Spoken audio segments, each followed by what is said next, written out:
இப்போ 500 ரூபாவோ 1000 ரூபாவோ காசு தருவாங்க ஓட்டுக்கு. நான் 1000 ரூபாய் கொடுத்தா எதுவும் கேட்க முடியாது, எங்களை எதுவும் கேட்கக்கூடாது. அதுதான் பண்ணிருக்கீங்க, அதுதான் நான் சொல்றேன். ஓட்டுக்கு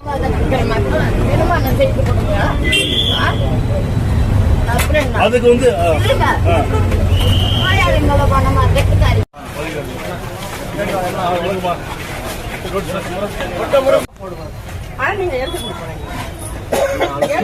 கண்டிப்பா நாங்க ஓட்டு போடுறேங்க. சரிம்மா, கண்டிப்பா சரிம்மா, நீங்க 10 ரெடி பண்ணுங்க, 10 ரெடி பண்ணுங்க.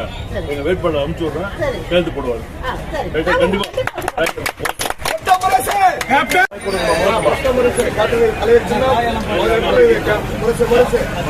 நல்ல மனிதன்